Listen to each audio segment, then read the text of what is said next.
Vedic age గురించి చూద్దాము. Vedic age అంటే వేదకాలం, ఇది ఎర్లీ వేదిక్ ఏజ్ అని కూడా మనం చెప్పుకోవచ్చు. ఈ హరప్ప నాగరికత తర్వాత వేదిక్ ఏజ్ అంటే వేదకాలం 1500 బీసీ నుండి 600 బీసీ వరకు కొనసాగింది. ఈ వేదిక్ ఏజ్ అనేది 2 పార్ట్స్గా డివైడ్ అయ్యాయి, ఎర్లీ వేదిక్ పీరియడ్ ఇంకా later Vedic period. Early Vedic ఏజ్ని ఋగ్వేద, ఆర్యన్ అని కూడా అంటారు, 1500 నుండి 1000 బీసీ వరకు.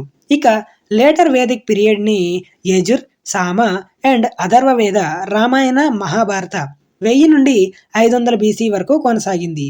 ఆర్యులు వేదకాలంలో జీవించినట్టు తెలుస్తుంది. వేదాలు 4 రకాలు: ఋగ్వేదం, యజుర్వేదం, సామవేదం, అథర్వవేదం. మొదటిది ఋగ్వేదం. మొదటి వేదకాలం యజుర్వేదం యజ్ఞం యాగాలకు సంబంధించింది, సామవేదం కవిత్వాలకు సంబంధించింది, అథర్వత వేదం మంత్రాలు తంత్రాలు శక్తులకు సంబంధించింది. ఆర్యన్స్ అనేవారు సెంట్రల్ ఏషియా నుండి వచ్చి నార్త్ అండ్ వెస్ట్ ఇండియాలోకి వచ్చి సెటిల్ అయ్యారు. వేదాలు మనకి ఎలా తెలిసాయి అంటే సంస్కృత శ్లోకాల ద్వారా తెలిసాయి. వేదిక లిటరేచర్ అనేది 2 పార్ట్స్గా డివైడ్ చేశారు, శృతి అండ్ స్మృతి. శృతి అంటే అమ్మాయి కాదండి, అంటే వినడం. శృతి అంటే వినడం. వేదాలు ఉపనిషత్తులు వినడం ద్వారా గ్రహించడం, ఇంకా అనువదించలేరు దాన్ని. కానీ స్మృతి అంటే గుర్తు పెట్టుకోవడం. పురాణ రామాయణ మహాభారతం లాంటివి మనం వాటిని అనువదించవచ్చు ఆ టైంలో. ఇక ఆర్యులకు ఆధారం వేదాలు కాబట్టి దీన్ని వేద నాగరికత అని కూడా అంటారు. మొదటిగా వలస వచ్చిన ఆర్యులు ప్రస్తుతం ఉన్న నార్త్ ఆఫ్ఘనిస్తాన్లో, పంజాబ్, వెస్ట్ ఉత్తరప్రదేశ్లో నివసించారట. దీన్ని సప్త సింధు అంటే ల్యాండ్ ఆఫ్ 7 రివర్స్ అంటారు. ఆర్యుల ప్రధాన వృత్తి పశువుల పెంపకం, వ్యవసాయం. వేదకాలంలో ఆర్యులు కాబూల్ లోయ, సింధు నది మరియు దాని ఉపనదుల సట్లెజ్ ఇంకా యమునా నదుల మధ్య ప్రాంతాన్ని ఆక్రమించారు. వారు ఒక ప్రాంతం నుండి ఇంకొక ప్రాంతానికి వలస వచ్చేవారు, కానీ వాళ్ళు తమ సంచార అలవాటును విడిచిపెట్టి నివాస గృహాలలో నివసించారు. పితృస్వామ్య కుటుంబం ఋగ్వేద రాజ్యానికి పునాది. రాజరికపు బంధాలు అనేవి కుటుంబాలు, గ్రామాలుగా ఏర్పడ్డాయి. అలా అనేక తెగలు ప్రారంభమయ్యాయి. వారు యుద్ధాలలో పాల్గొన్నారు. రాచరికం అనేది ప్రబలమైన ప్రభుత్వ రూపం. వాళ్ళు రాజులను ఎలా ఎన్నుకునే వాళ్ళంటే తెగకు అత్యున్నత అధిపతి, అతని కింద అతని ప్రధాని. విధులు: ప్రజలను రక్షించడం, దేవతలకు బలులు అర్పించడం, రాజుని ఆహ్వానించడం. అంటే ట్రైబ్ అంటే జన అని పిలిచేవాళ్ళు.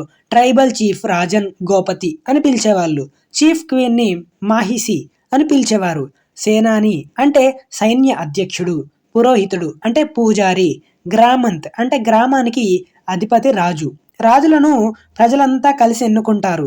అంతేకాకుండా వారికి ఆహారంగా పాలు, పండ్లు, కూరగాయలు, చేపలు వారి ఆహారం. అంతేకాకుండా ఆ కాలంలో కుల వ్యవస్థ అనేది 2 జాతులుగా విభజించారు, ద్విజులు మరియు ఆర్యులు. దీని ఆవిర్భావం అనేది పురుష సూక్తంలో ఉంది.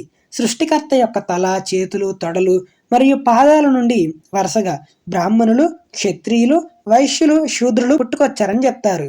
వారి వృత్తిపరమైన పక్షపాతంలో 4 తరగతులు అంటే పూజారిగా బ్రాహ్మణులు, యోధునిగా క్షత్రియుడు, రైతులుగా వైశ్యులు, సేర్ఫ్గా శూద్రులు ఇలా ఉన్నాయి.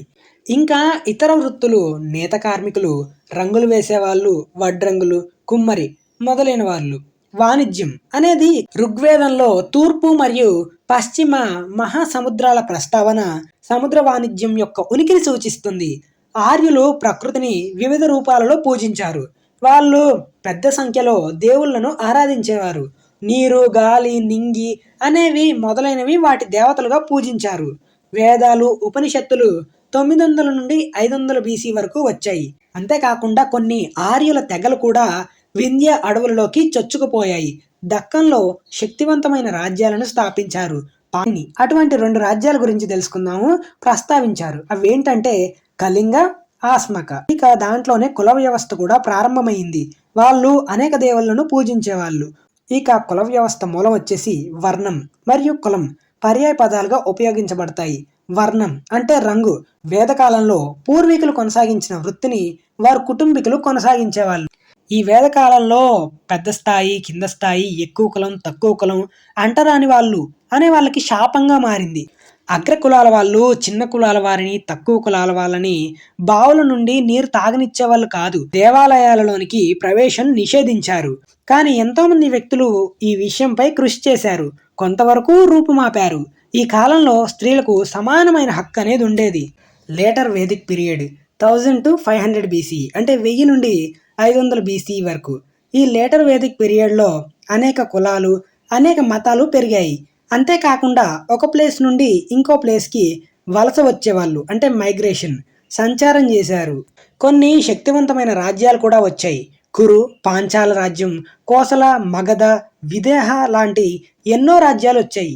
విశాల సామ్రాజ్యంతో పాటు రాజులు అశ్వమేధ యాగాలు నిర్వహించారు. ఏక్రాట్, సామ్రాట్, మహారాజాదిరాజ, సార్వభౌమ, రాజాదిరాజు మొదలైన బిరుదులు పొందారు. ఎన్నో యుద్ధాలు జరిగాయి. కానీ ఈ కాలంలో స్త్రీకి సమానమైన హక్కు ఉండేది కాదు. క్షత్రియ స్త్రీలకు తప్ప మిగిలిన వర్ణాలలోని స్త్రీలకు భర్తని ఎన్నుకునే స్వేచ్ఛ లేదు. బాల్య వివాహాలు, వరకట్నాలు, సతీ సహగమనం, ఇంకా బహుభార్యతత్వం అనేవి ఆచరణలోకి వచ్చాయి. స్త్రీకి విద్య మాత్రం నిర్లక్ష్యం చేయబడలేదు. ఆర్యులు గంగా మైదానంలోని అడవులను నరికి వ్యవసాయ భూములుగా మార్చారు. కొత్త భూములను సాగులోకి రావడం, వ్యవసాయం, పశుపోషణ అభివృద్ధి చెందింది. వర్తక వాణిజ్యం పెరిగింది. ప్రకృతి శక్తులను పూజించడం తగ్గించి యజ్ఞాలు చేయడం ఆరంభించారు. ఉపనిషత్తులు ఈ జ్ఞాన మార్గాన్ని నేర్పించారు. తర్వాత లేటర్ వేదిక్ కాలంలో బ్రాహ్మణులు, క్షత్రియులు, వైశ్యులు, శూద్రులు అనే వాళ్ళు వచ్చారనమాట. బ్రాహ్మణులు పై స్థాయిలో ఉండేవాళ్ళు, వైశ్యులు తర్వాత, శూద్రులు కొంచెం కింది స్థాయిలో ఉండేవాళ్ళు. ఇలా సింధు నాగరికత ప్రారంభమైంది. రాజులు, రాజ్యాలు, కులాలు, మతాలు, వాణిజ్యం, పట్టణాలను నిర్మించడం అనేవి అభివృద్ధి చెందాయి. సో చివరిగా ఇదండి video degree first sem module 2 history. ఇక మాడ్యూల్ 3తో నెక్స్ట్ వీడియోలో కలుద్దాం. సో చివరిగా ఇదండి వీడియో అనేది.